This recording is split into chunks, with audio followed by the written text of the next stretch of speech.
This is a test of the Boundary Park alert system.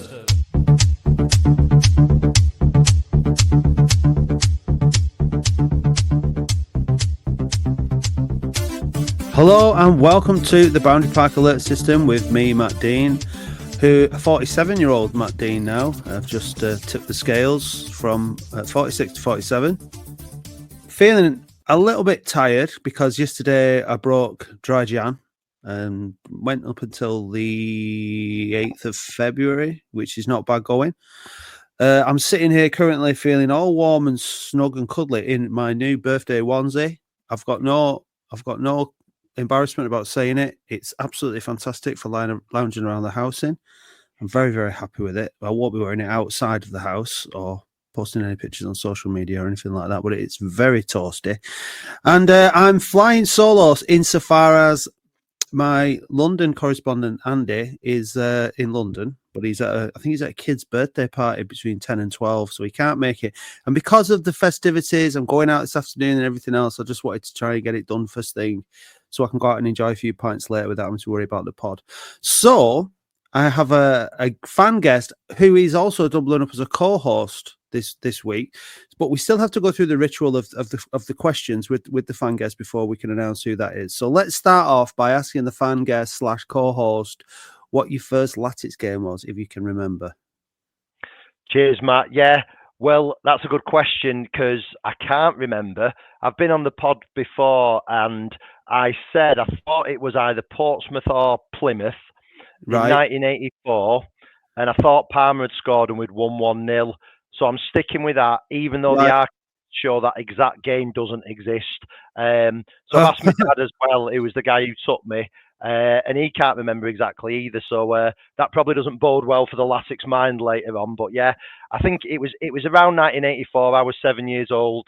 I think it was Portsmouth or Plymouth. I think Palmer scored. But whatever happened, I never looked back and have obviously supported Oldham Athletic passionately ever since. Well, obviously, my memory is not brilliant either because I don't remember asking you these questions before, or Andy would have asked them. But there we go. Have you had any new favourite Latics related memories? Let's go with this one as a new, rather than your all time. What's your most recent favourite Latics memory? Yeah, I think it's probably pretty predictable, but I think probably winning at Fulham because everyone was a bit disappointed with the draw, Fulham, and then it was put on a Sunday, and everyone's like, "Oh, Sunday going to London," and then announced £10 a ticket, and obviously Latics fans jump on board with that, and gradually it just built. We're in a bit of good form. Obviously, we were all behind Pete Wild, and then obviously the way the game went, all the jeopardy in the we're losing, we're going to lose, we save a penalty, we win a penalty, and I just thought the whole thing was amazing. One of the best atmospheres I've ever been at, and I've seen all the main cup shocks we've had, but that for me was just superb, and obviously seeing an Oldham fan, Pete Wild, jumping around like a kid or like a fan on the touchline was superb. Peter Clark in tears at the end. I mean, the whole thing was amazing. It certainly was. So who's your favourite player of the current crop? Yeah, it's another obvious answer probably, but it is Michael Fondop Talon. I've always been, and I'm not jumping on the bandwagon, I've always been a massive supporter of him because I just love a good, honest, target man, number 9, no frills, big and strong, wins headers, scores goals, puts his heart and soul into everything. And I think we've had these big debates, haven't we, about does it matter that Norwood doesn't celebrate? Does it matter that Fondop's passionate? It's about being a good footballer. But yeah, it does matter. It matters a lot to me and a lot of fans. And, we're also passionate and dedicated to the club and we love it so much. And to see a player like Fondop, I mean, he just inspires you, doesn't he? Coming over to the crowd, punching the air, punching his chest, singing his own songs. He's just a hero for me. So yeah, he's definitely my favourite. And I'd say he's going to have a terrible end of the season to not be player of the season with what he's done so far because his goals and performances, his headers out of the own box, even against Rochdale last-ditch block, he keeps us alive and he keeps the fans passionately supporting us. So yeah, Fondop is a hero. Well, Yeah, I don't think you can't argue with that. He's been brilliant this season so far. But and a great testament to how good he has been is that there are other players who've had really, really good seasons this season as Yeah, well. So it's not like it has been in the last couple of seasons where it's been fairly easy to pick a player because most of them have been pretty bobbins most of the season. agreed. So yeah. So tell us something that people won't really know much about you. You can pick a different one to last time if you've got one, that is.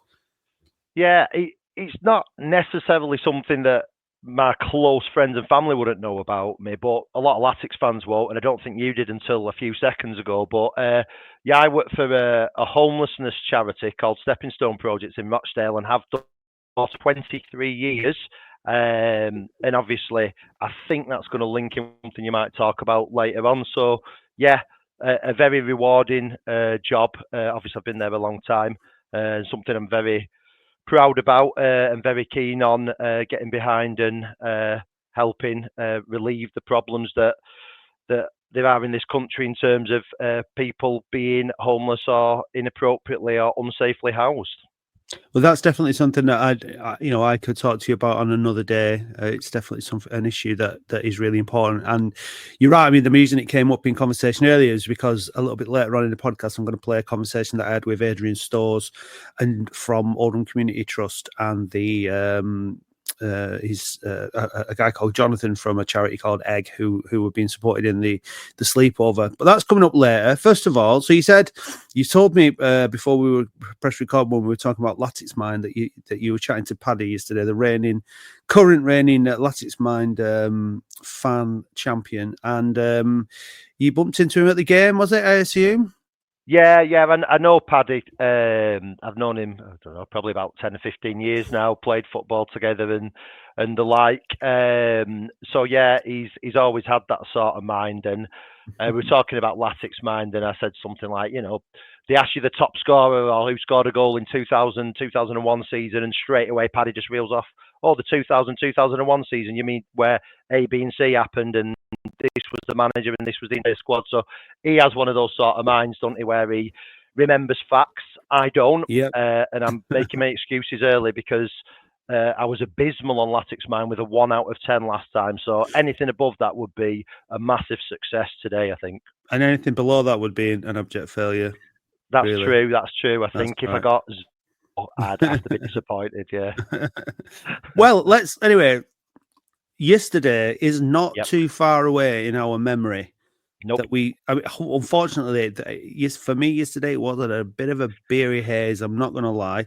So, but ultimately, all that mattered yesterday was to come away from Damson Park, is it? A pretty depressing little away day, I must say, in terms of the ground and what's around it and all that. It's a bit. I'd not been before.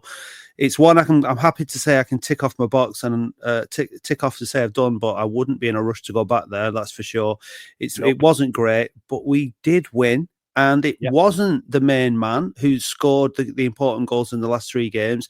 It was his strike partner, Billy Waters, who put a good finish away, which I must admit I heard while I was having a wee. So I missed the goal. Brilliant. What are you? Can you sum up yesterday for us, Ben? What's your take on the game? Well, I drove there and back with my 10-year-old son and met some people who've been drinking down there. I had 1 pint of Guinness before the game, so I was completely sober, watched every second of the game. I didn't go to the toilet early. I'm superstitious about that because whenever I've done that in the past, I've missed the goal, so I didn't do that. So I did see the goal. I mean, I think what I'd say, Matt, is you didn't miss a great deal in terms of a footballing spectacle, an exciting game. It wasn't that, but what it was a really professional performance by Latics, and I'm probably just going to echo what the manager said and what all the fans have probably said, but I just thought we were just in control of the game, in control of the midfield. We limited what are a good side, a good strong side. I mean, I said on Twitter Connor Wilkinson was injured, and the lad in midfield Osborne went off after half an hour, which was probably a bit of luck for us. So maybe they weren't at completely full strength, but you could argue we weren't as well.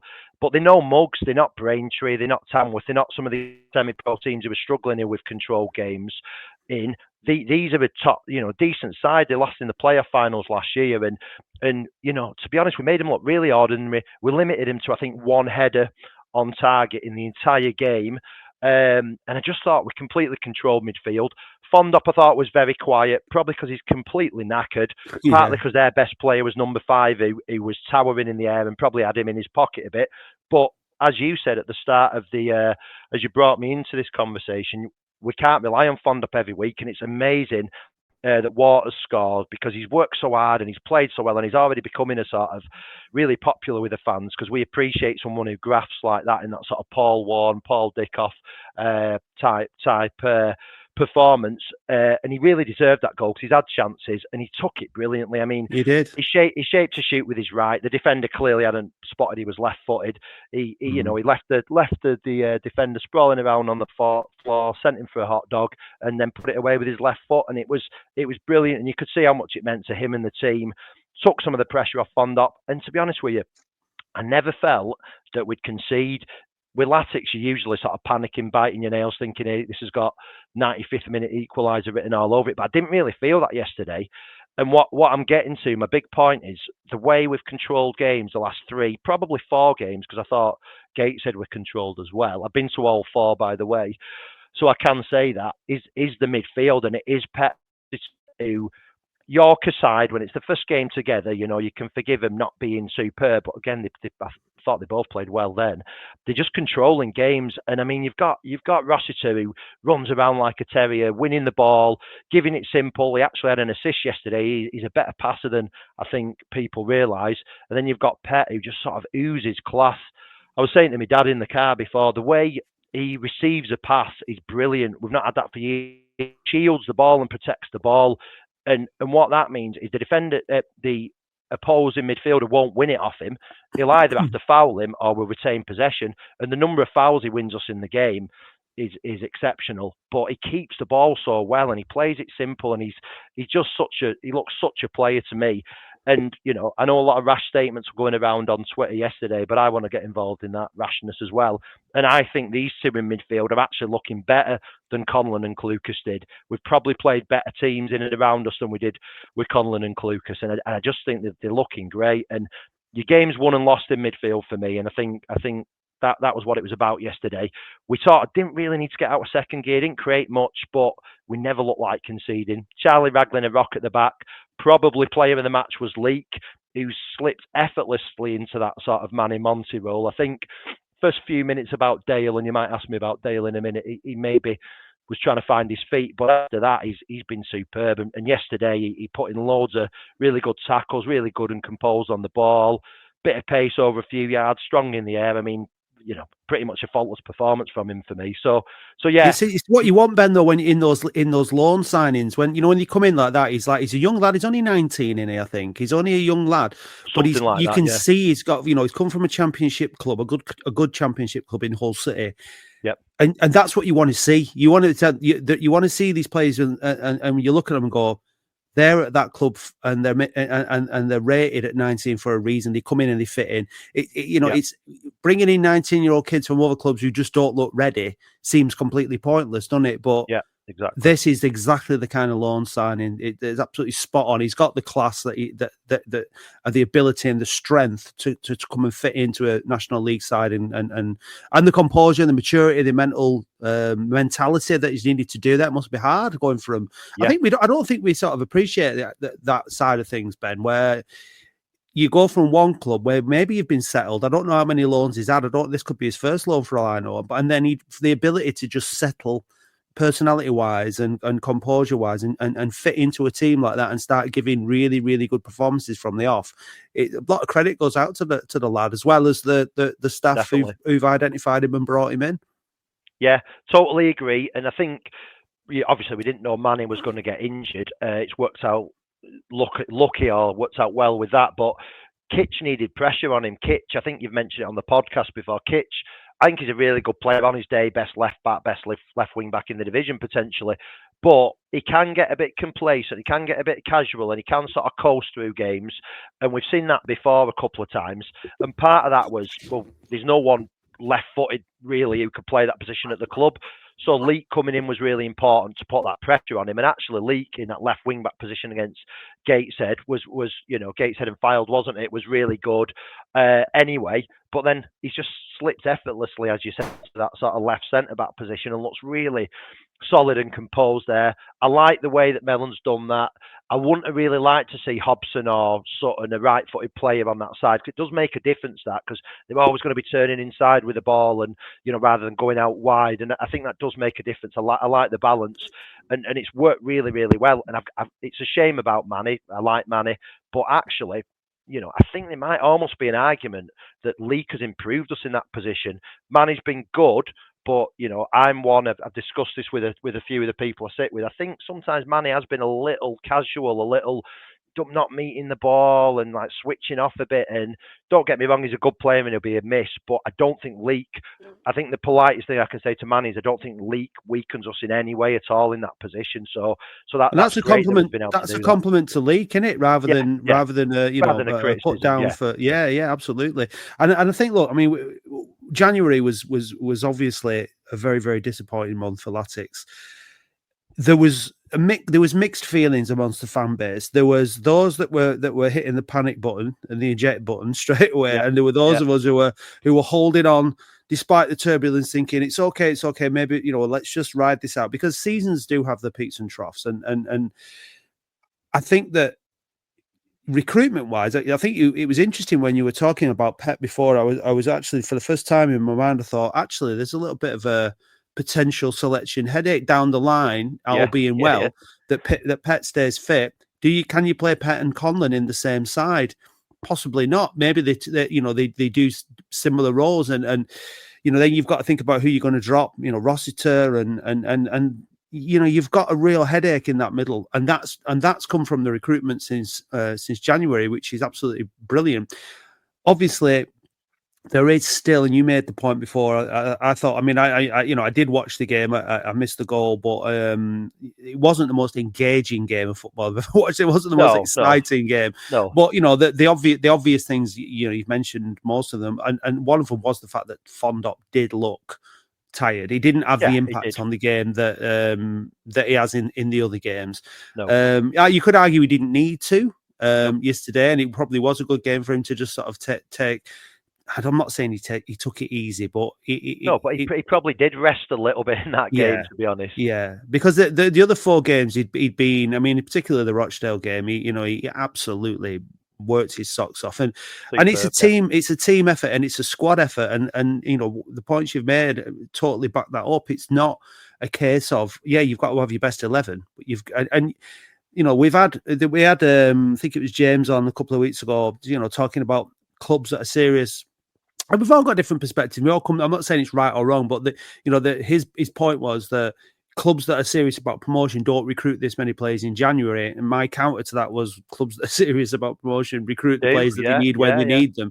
And it seems to be that that's the case. And looking now at some of the performances or the last, so we're unbeaten in 4. We've picked up 12 points out of 15, which has gone from 2 points from 15. So it's a complete turnaround. And it's not that we've all of a sudden become like, prime Barcelona. What we've done is we've rediscovered the formula from earlier on in the season, which was being tight, not conceding goals, and being really efficient and effective and grinding out results. And it's flipped within less than a month, a few weeks. It's just flipped completely around, hasn't it? Yeah, agree totally, and I'm not going to revisit what's been discussed to death, but whatever the reasons and whatever the rights and wrongs, I think there's no doubt in that we lost 4 key players in terms of Clucas left, Conlon got injured first, and Clucas didn't look half the player he was with Gardner alongside him. Obviously, we lost Josh Stones. Not going to go on about that, but it had an impact because apparently Norwood can't play alongside anyone else but Josh Stones. When Josh Stones goes, Norwood's immediately injured. So we lost, without including the defenders and the keeper, we lost the spine of the team. We lost our entire midfield and we lost our attackers. And it showed in January because, Gardner, I think he's been an exceptional player at a much better level, and he's been a good player for us. And I don't think it was lack of trying. I just think, as everyone said, his legs had gone and he couldn't do what he could do before anymore. And we tried that out of desperation. We didn't have anyone else to play there, and it wasn't working. And Melon said, right, it's not working. Conlon's out. Clucas has gone. Let's go out and get some central midfielders. And we've actually signed 4, haven't we? Because we've got Evans, Worthington, although I know he's been playing more than number 10. He did drop back to DCM when Rossiter went off.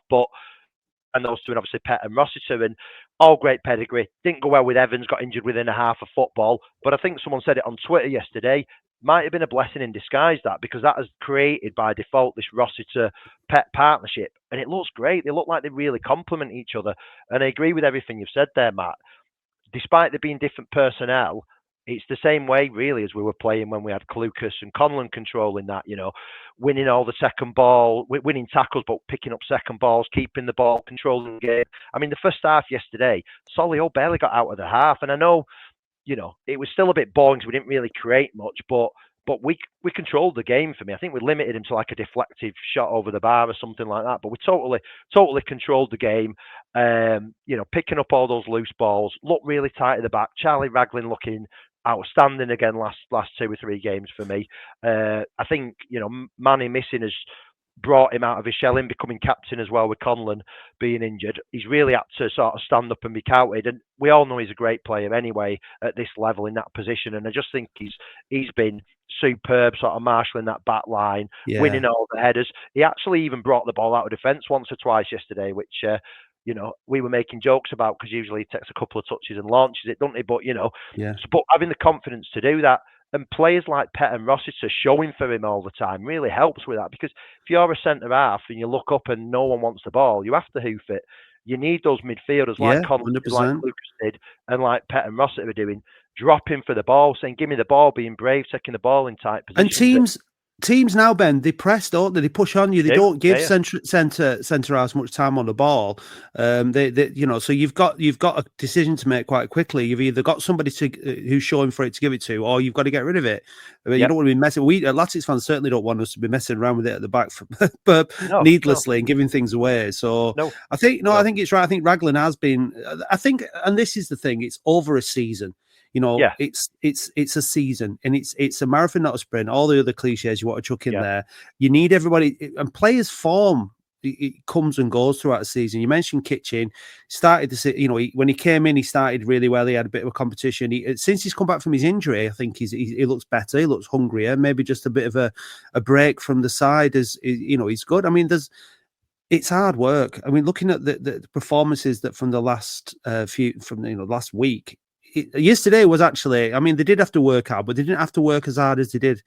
It wasn't as physically grueling a contest as the Rochdale game or the Fylde game, I don't think, thankfully, which is, because we've got another really tough game coming up on Tuesday against Altrincham. And it's that keeping the distance from the chasing pack. I just want to have a listen to Mickey Melon from yesterday, because I haven't actually listened to this yet. So we'll have a listen to Mickey and see what he's got to say on yesterday's victory. Mickey, a professional away performance. Yeah, important that you win. We've come off the back of such four away games. To win 3 and draw 1 against the opposition that we've been playing against, it is in the difficult places that we've had to go. The players deserve an enormous amount of credit. Listen, it's a really important result for us, and another really big 3 points at a really difficult place. What pleased you most about the way the players applied themselves this afternoon? Just that we dug in and we got another clean sheet, and we did everything that we needed to do to try and go over the line.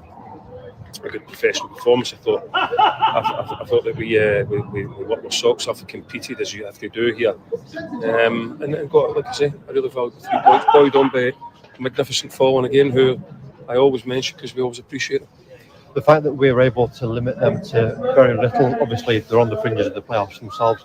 How much credit do we deserve for that? Well, massive, because we did go front foot and try and press you high, and leave even numbers at the back.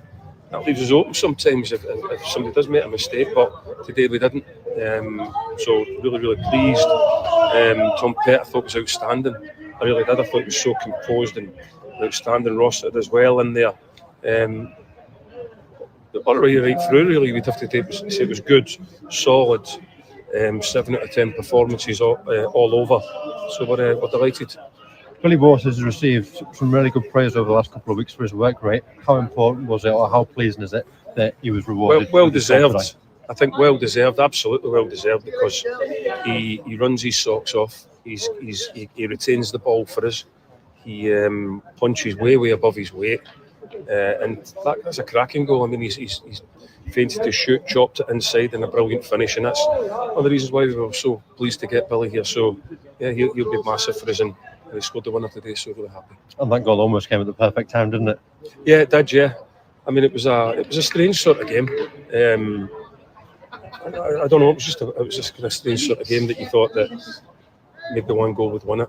Like you said, we never. I don't think that I want to be respectful to Solihull, but I don't think we've had a save to make. We weren't exactly gushing with opportunities at the other end as well, but maybe one was always going to be enough if you just got that. You got yourself in front. Just make sure you're professional and you do everything right and keep that 1-0 lead. After the highs of Tuesday night, how important was it that we followed up that result? Huge, because you know what it's like. Every day goes after the Lord Mayor show. There's going to be questions asked of your character, of your players, especially after it's the 4th away game in the trot. And to commit it with the amount of points that the boys have done is fantastic. We know there's still enough for a long way to go, but coming to places like this certainly aids your opportunities of maybe achieving something this season. So really pleased with him. Regan Ogle was forced off. Do you know how he is? I'll know more tomorrow, but enough to have to come off. So like we said, we're now having to dip into the squad. That's why we try and keep the squad very, very fit, because if things like that happen, then we have to rely on our squad, which I have no problem doing, but they know that they're fit enough to come in and keep things moving forward. So hopefully it'll be okay, but we'll know more than sort of 24 hours when things settle down. And just to finish off, the league's programme has been really stop-start, hasn't it? It's probably since November, but do you feel that momentum now with 3 straight wins is starting to redevelop?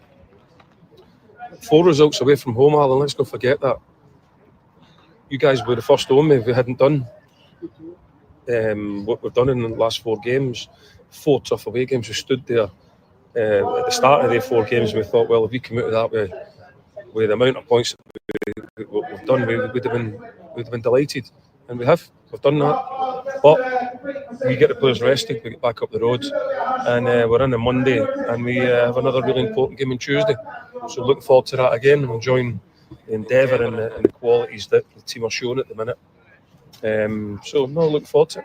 Well done tonight. Thanks, Al. Another, what I would say, sort of like consistent response from Mickey Melon. I think he's I think when you know what fan bases are like. I don't like sort of picking on our fan base, because at the end of the day, we know our fan base better than everybody else's. But all fan bases are the same. You've got the same sort of types of personalities, and people who panic, people who worry, people who I call happy clappers or whatever. Like you have this in every fan base.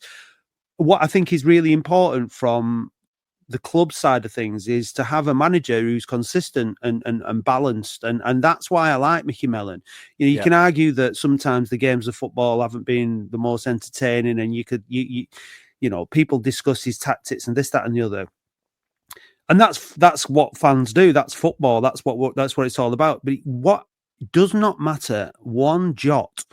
An away end or a home end will always be jubilant after a win, and everybody will always feel good after a win. And if what we've done of late, obviously we conceded the goals. We were conceding more goals. Aldershot was the prime example at home. 3 soft goals conceded. Yeah. The last sort of, I'd say, really soft goal we conceded was the Gateshead goal, wasn't it? Really, I think off the top of my head, because we only conceded one at File, didn't we? But we've the issue has been shore it up at the back. We've not been sort of like Barnet or some of the other teams banging them in up the top. It's all season, have we? We've not been winning by huge margins. We've won the odd game against like Tamworth and that, and Boston by a few goals. But on the whole, the season has been, we're 4th in the division because we've been doing, like Mickey said, there, working really hard at putting in these 7 out of 10 performances. And complement each other across the pitch. And I think now, I think it's fair to say at this stage in the season, despite the number of personnel, and there has been quite a few players that have come through, this side is starting to look like a Mickey Melon side, and it's looking like, fingers crossed, a side that is going to finish the season strong, and that blip in January certainly was a blip. Hopefully now is behind us. Yeah. What are your thoughts on Melon, and how have you viewed him since he's been in charge up till this point? Yeah, I mean, like everyone, I was really disappointed last season because, and I do understand the panic. I haven't panicked. I do understand the panic because last season, I think we were sitting comfy in fifth, and everyone was talking about, oh, well, we might get second or third here. You know, everyone was looking up. No one was thinking anyone's catching us here. And then I think we didn't win in 13 games or whatever, completely bottled it, dropped out the playoffs. Now, obviously, everyone's scared of that happening again.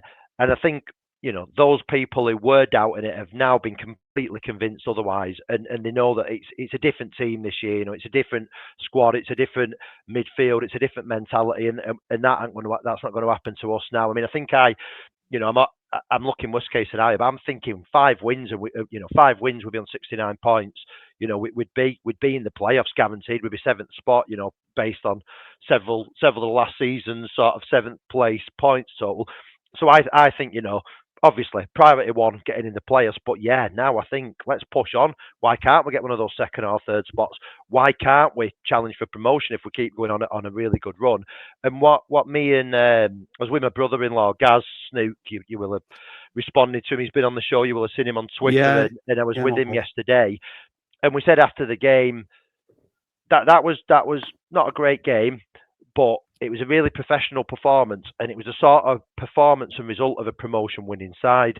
So we've spent probably our 20s, 30s, and 40s watching Latics at home, watching sides come to Latics and win 1-0, haven't we? I mean, the number of teams who just come, they score a header from a set piece, or they score a stuffy goal, and they just sit back and they see the game out. They don't do anything particularly exceptional. It's all time wasting, tactical head injuries, seeing the game out, keeping the ball in midfield, and they beat us 1-0, and we go away and we think, oh, that was awful or whatever.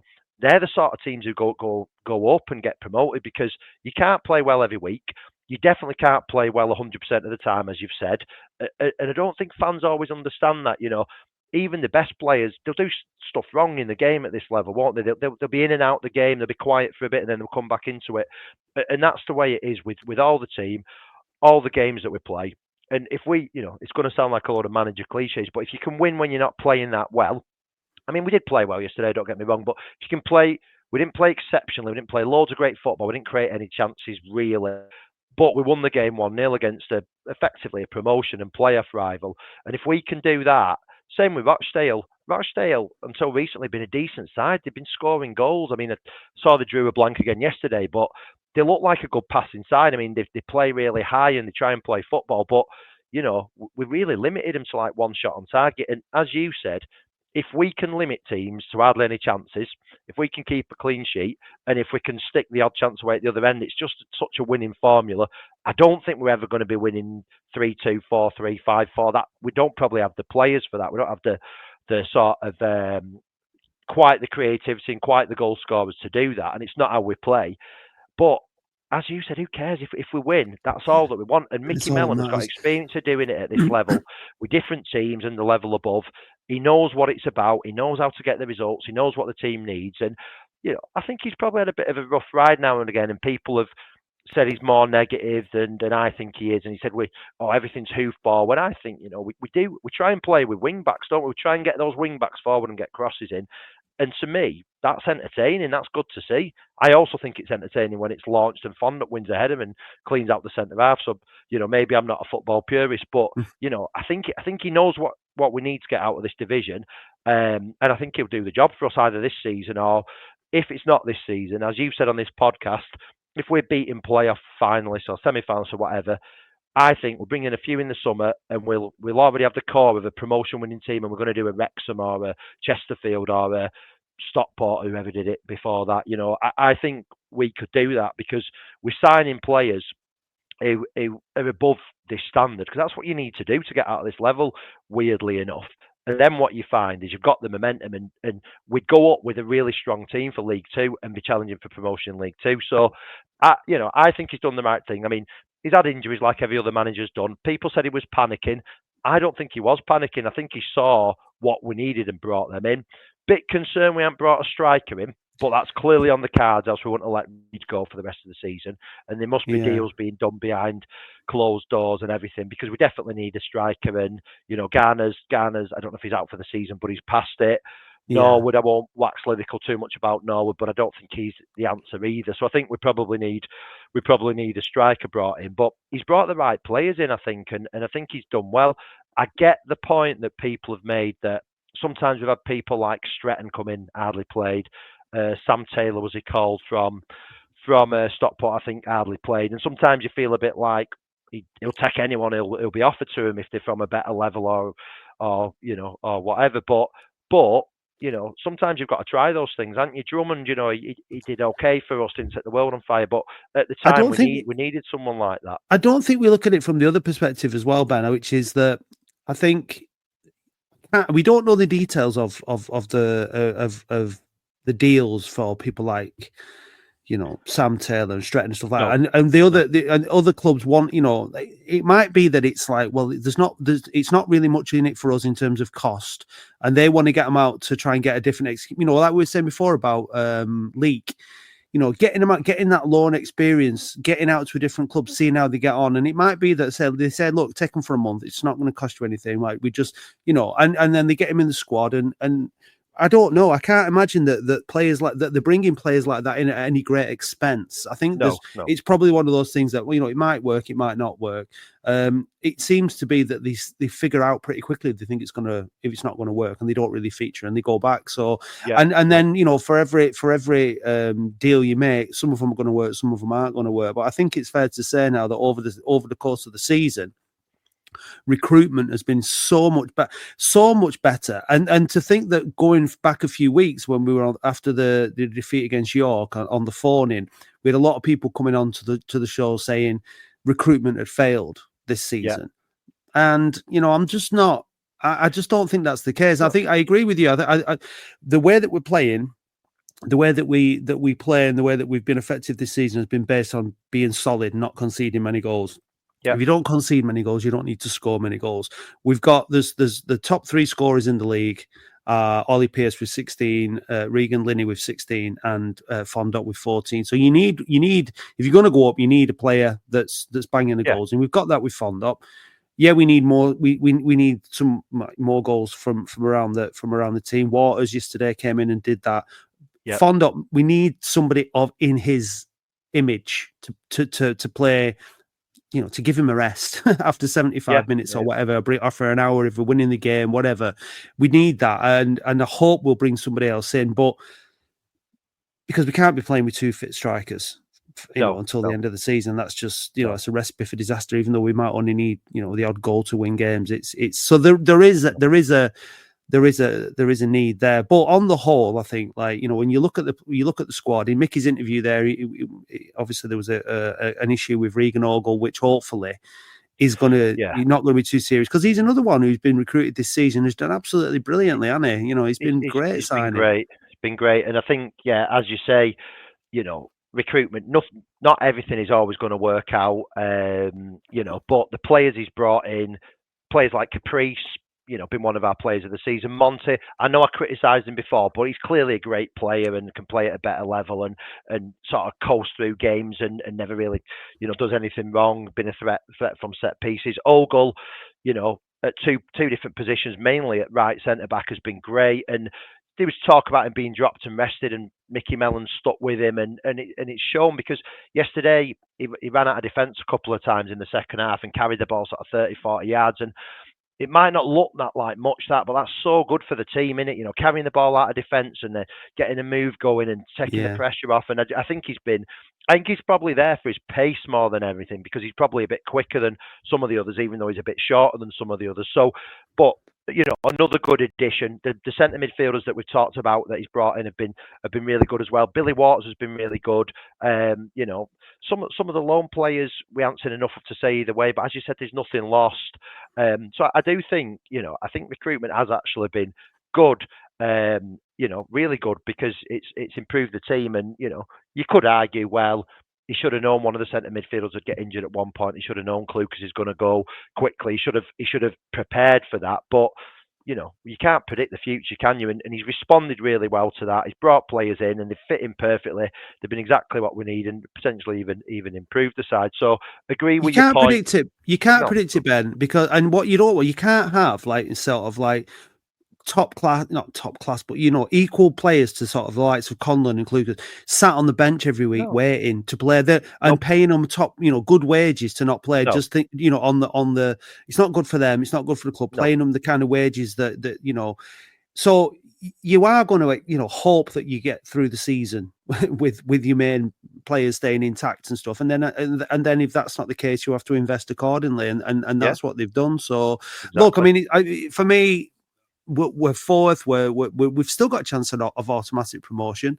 It's 10 points off Barnet. We've still got to play Barnet. We've got 2 games in hand on Barnet. So it can change exactly. So there is still that opportunity. Whether or not we'll do it, who knows? But it starts on Tuesday now. We've got Altrincham at home, massive game. We've struggled against Altrincham since we've come down to this level, and we're just going to have to hope now that replicate some of that atmosphere that we've had, not so much at Solihull. It's hard to get an atmosphere going down there, but at Rochdale, let's get Boundary Park packed on Tuesday night, and let's give it a good go. And I think you're right there. And I think it's the same with all clubs. The away following tends to be louder and more passionate, and you're all together, and you feel like you're rallying against the odds and everything. And and we're probably never going to have like 3,000 fans at Rochdale making that sort of noise at Boundary Park, because they're scattered all over the place. But sometimes Boundary Park can be a bit of a library, can't it? And a bit quiet, and it's a cold Tuesday night, and everyone's sat there shivering with the Bovril or what. Come on, let's hurry up and get this game over with. But some of that does come from the fans, definitely, and I agree. And we need to be more passionate and louder and cheer them on. Some of it comes from the players and the team, and we want more exciting performances at home than possibly we saw on Saturday. I think against Altrincham it'll be a really good game, because they're an open, attacking football inside, aren't they? And that should make it a good game, because we can do that as well, and we can sort of exploit some of those weaknesses, especially with players like Billy Waters pressing up front. If they're trying to pass it out from the back, I mean, you saw it at Gateshead. He pinched the ball a couple of times and could have done better with a couple. I think there'll be goals on Tuesday. And as you said, they are playoff rival. We've beat Rochdale, we've beat Solihull, we've kept them below us, we've kept the gap between us and them, and we can do the same with Altrincham. And we've got to look both ways, haven't we? We've got to check no one's sort of catching up with us, taking over us, knocking us out of those playoff spots, but also looking upwards at catching teams like Barnet. And as you said, there's some really big and exciting games coming up very soon. That's it, and that's what we want. We've not had it. We've not had excitement at this end of the table for a long time, far too long. So let's just enjoy it, and what a feeling to be unbeaten in 4, 3 wins on the bounce, and then going into 3 games now, two games under the lights, and Sutton on Saturday. So really excited about it. Excellent. But speaking of homes, or more accurately, not having one in this case, like you said, you've running a bit low on time, but I've got to drop in an interview that I did with Adrian Stores from Oldham Athletic Community Trust and Jonathan from Egg Charity, because Boundary Park is going to be a rough sleeping venue on the 11th of April, because Latics are trying to raise awareness of homelessness and raise some money for a homeless charities. You work for a homeless. Tell us a little bit about what your the organisation you work for does. Yeah, Stepping Stone Projects, 40 years old last year, so formed in 1984, and work across the Northwest providing support and accommodation and supported accommodation for people who've experienced homelessness, risk of homelessness, have had experience of rough sleeping, including care experienced people, asylum seeking children, and people who've got a number of different complex issues and needs. So we work with about 1,000 people at any one time, and we have about 800 properties that we either manage or own. So a lot of really important work. It is a serious thing, and obviously we all like to do what we can to help those in need. So I'm going to drop in now this interview, and then when we come back from that, Ben is going to get another go to improve his Latics Mind score. I'm sat in the studio at QPod with two special guests because coming up on the 11th of April, there's a sleepover at Boundary Park. Now, it's not going to be all pyjamas, popcorn, girly giggles. It's going to be wrap up warm. You're going to be freezing your nuts off in the stand because it's in aid of homelessness. So I've got Adrian Stores from Oldham Athletic Community Trust and Jonathan Billings from Egg to tell us more about the event and why it's being done. So welcome to the studio, guys. Thank you. Yeah, Thank you very much, Matt. Adrian, I'll start with you. I made a brief video with you the other day where we sat in the stands at Boundary Park. My interest in this, I saw it like many fans will have done on social media and on the club's website. I just want to try and give some exposure to the event because battling homelessness and giving people support and help that are in those positions is really important. The Community Trust is all about the community, and obviously there is a homeless community within Oldham. You said on that short video other clubs have done this kind of thing before. What was the spark that got this off the ground, Adrian? I think it's you'd have to be walking around blindfolded to not realise that homelessness is a massive issue throughout the UK.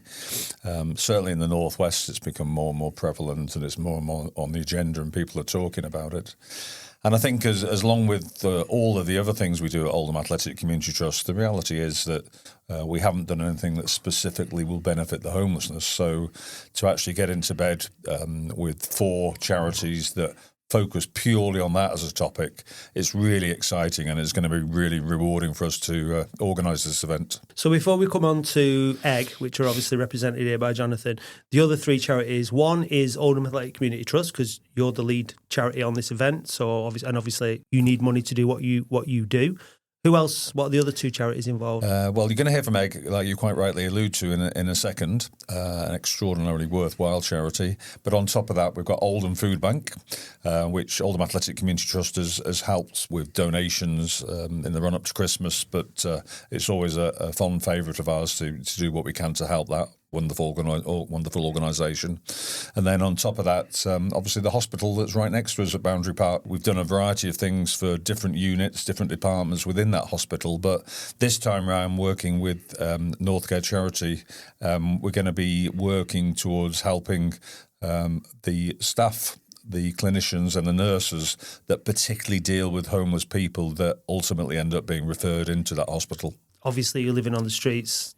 You're very vulnerable, aren't you? And you are going to, if you go in A&E, I was going to say on a regular basis, then you either work there or you're really unlucky, which is one of the two. But I guess, Jonathan, you'll be someone to be able to explain a little bit more about what you do and maybe a little bit more about the lives of homeless people. I mean, I'm quite a political person, but I don't want to get into all that because this is a football podcast. Yeah. But, having homeless people in this day and age seems to be a bit, unacceptable. But there are, and their lives are extremely difficult, aren't they? It can be very difficult for people. I mean, homelessness is a symptom of other things that have gone wrong in people's lives. Yeah. In most cases, Egg's a little bit different as a homeless charity because we 100% focus on getting people into employment and housing. So that for a lot of people who are rough sleeping or homeless at the moment isn't realistic at all or achievable. For many, many different reasons, and we help people navigate other services so they could get to that employability stage later on in their lives. For other people, we can fast track them straight into employment, straight into housing. We can fund housing ourselves. So any money that we raise from events like this will have an absolute direct impact on changing people's lives. They won't be paying for staff. They won't be paying for any of our ongoing bills of running the charity. All the money that we raise will be spent on actually supporting people out of homelessness. And we do that by, we have lots and lots of different partner employers right across Greater Manchester. Got quite a few in Oldham. We match somebody into a place of work, and then we can fund their first month's rent. So we'll fund a deposit and a first month's rent. and then second month the client pays their own bills. We kind of focus on the side of homelessness, which is kind of a little bit hidden. So it's people who are maybe sofa surfing. In some cases, it is people who are rough sleeping, but it's mainly people who are inappropriately housed or sofa surfing with friends, that kind of thing. Well, those people are the people that they might be in that situation now, but they're really vulnerable. That the next step might be rough sleeping, might it? Like for whatever reason, they're in that situation where they've got no security, and if something else goes wrong or something happens in somebody else's life, and they've got nobody else, they could end up on the street. So you're trying to prevent that by the sounds of it, and also giving people that step. I was in Manchester a couple of weeks ago, and there was a guy asking for change. I didn't have any, but the girl in front of me, she just said, "Oh, why don't you just get a job?" I don't know if she said that directly to him or to her friend that she was with.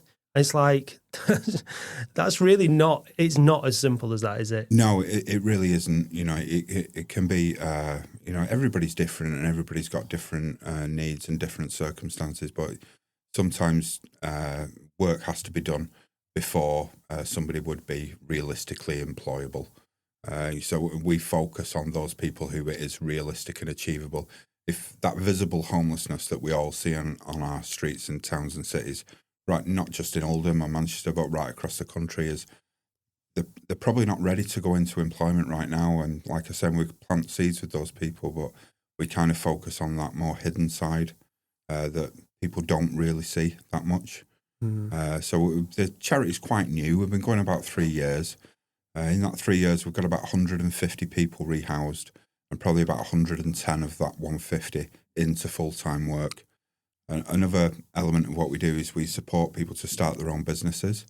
So we've got 3 people who were all street homeless 12, 18 months ago, who are now in their own accommodation, running their own businesses, which, brilliant. Is just, that's kind of the niche of the niche, if you like. But, But it just shows as well, I mean, what an inspiring story for other people that you work with when maybe you make the first point of contact and you can say, look, this is what these people have done.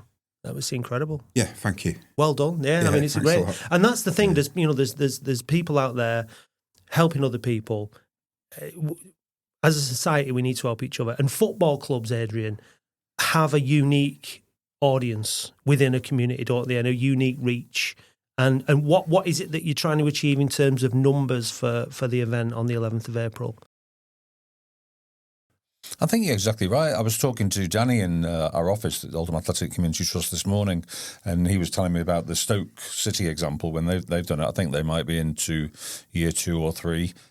Equally, Martin from our office put me into Bolton Wanderers, so we went across there, and the beauty was they were just so open book and cooperative in terms of sharing with us how they'd gone about it and everything, and we've used that as a template for our inaugural one on April the 11th. We're quite ambitious, and so where else would you want to sleep than in the shadow of the Joe Royal stand?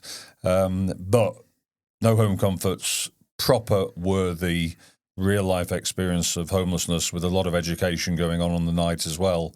So we'll aim for 200. That's our target. Doing really well at the moment, just to prove how good the Latics fans have been to us. But Latics so far, I think we're up to about 75 that have signed up. Right, so that's great. But with the extremely good publicity that you're very kindly giving us, Matt, if we can boost numbers up to 200, then we'll be happy all round. Yeah, and you're looking to then raise a minimum of £50 per person. 50 is what was set as the minimum target of everybody that's participating. Yeah. But already the few that have started already, and some of them have started the fundraising already, they've smashed that already. So we hope that a few will go on to get higher than that. And obviously, like we say, it's all split between the 4 beneficiary charities. So it's a very worthwhile fundraiser, and we hope people will come along and join us. Absolutely. And I think we should definitely start a movement on the podcast. So I host a podcast with a guy called Andy Halliwell who lives in London.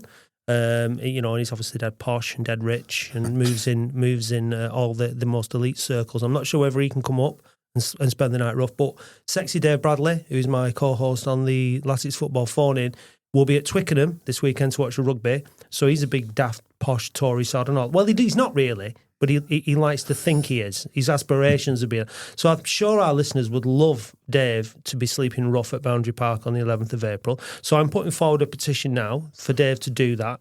I might join him as well. I'm certainly planning on being there and reporting on the event. But if you would like Dave to be doing it, please send your pledges of how much you'd like to pay to see Dave spend the night uncomfortably at Boundary Park. I think all of us would like to see Dave in discomfort. I mean, that's just a given. I'll certainly chuck a few quid in for that as well.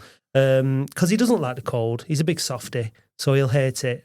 It will be April, so it won't be. I mean, you have to spare a thought for people that are living rough, Jonathan. Like, I mean, this time of year, December, January, February. I mean, even in November, it hit early this year, didn't it, with the cold? Yeah, it did. Yeah. So it must be horrendous. It is extremely difficult for people who are out on the streets. I mean, just in speaking about Oldham alone, there's some absolutely fantastic homeless services in Oldham who we work alongside with and get referrals from. So we provide drop-ins at a lot of the hostels in Oldham. So if Oldham Council have placed someone in one of their ABEN hostels, then our staff are out there giving people advice on how to go about getting into employment.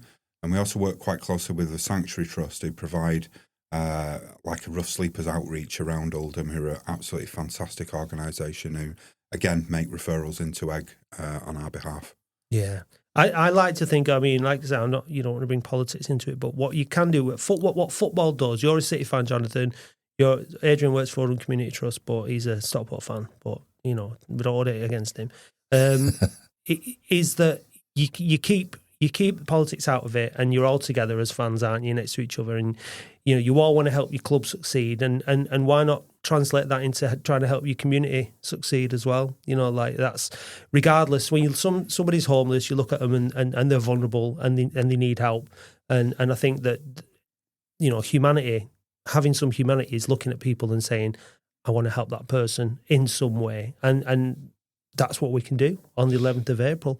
And I'd like Oldham fans to show that they care about people that they don't know and that they may never meet by doing something, you know, really, really challenging as well, because it's going to be an uncomfortable night, isn't it? Yeah, it definitely will be. Yeah, it's a massive challenge. Yeah.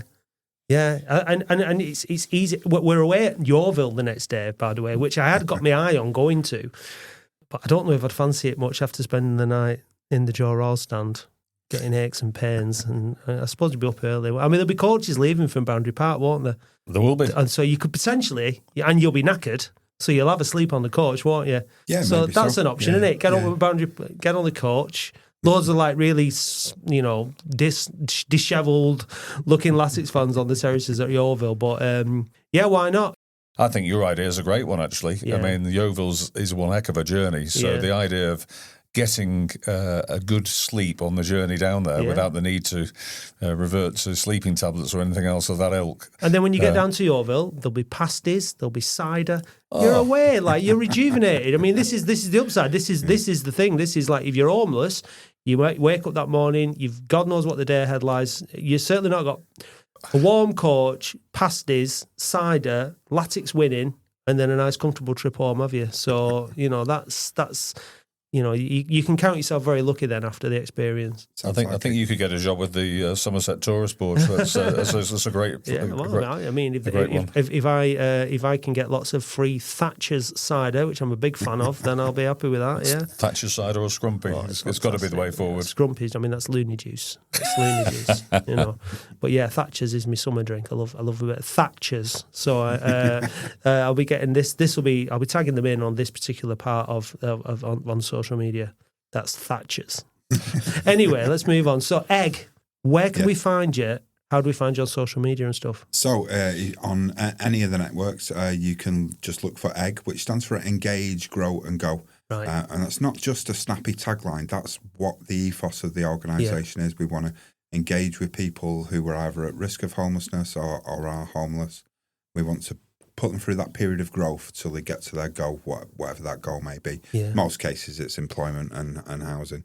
But yeah, you can look us up on any of the socials or on our website, which is just egg.charity. So if people do want to sign up, Adrian, how do they do it? The most logical place to look is the Oldham Athletic Community Trust website, because it's a permanent news story on there, or the club's main website, Oldham Athletic Football Club. But aside from that, anybody who wants to make contact with the club and just simply ask for Adrian Stores, then I'll send out the risk assessment just to check on people's health and emergency contacts. And then from that, I give a full handbook that describes the entire logistics, backed up with a fundraising guide. So the more the merrier. I think there's something about football fans that no matter what team you support, it's just it does bring people together, you know, and that's something that we're very much looking forward to with this event. Yeah, it really does. And like, because genuine football fans, wherever you are, you sit down and have a really good chat about football, can't you? Whether they're a City fan, United fan, or Oldham fan, whatever, you know, you can.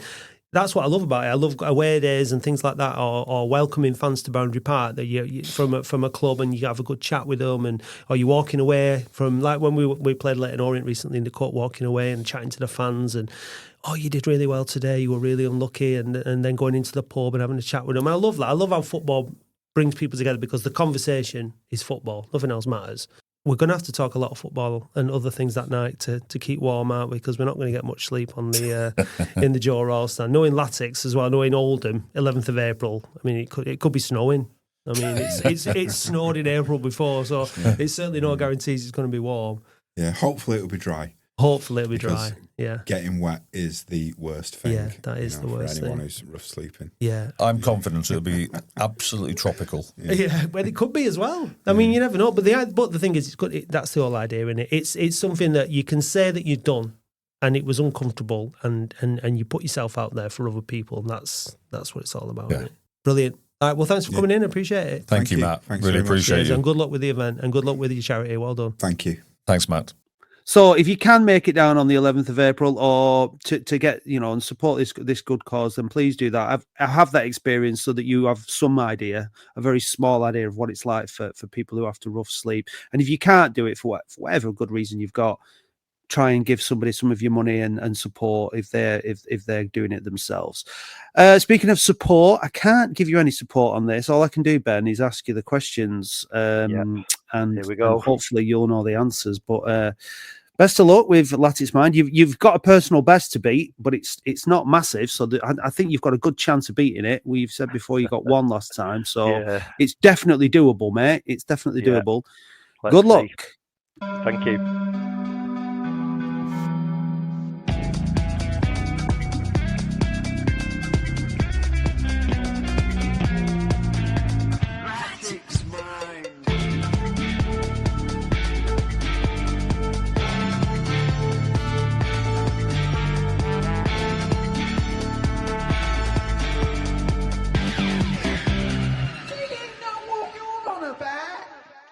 Who returned to Latics for a second spell, this time as player coach in February 1997?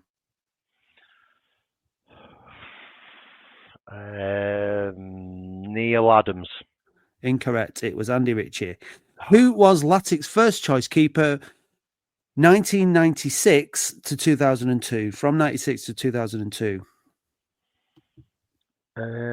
Paul Gerrard. Gary Kelly. Oh, of course it was. Who was sent off at Southend on the opening day of 23-24 season? Will Sutton. Correct. Yes. Which Latics striker left the club for Chester after a disappointing two-season spell in 2000?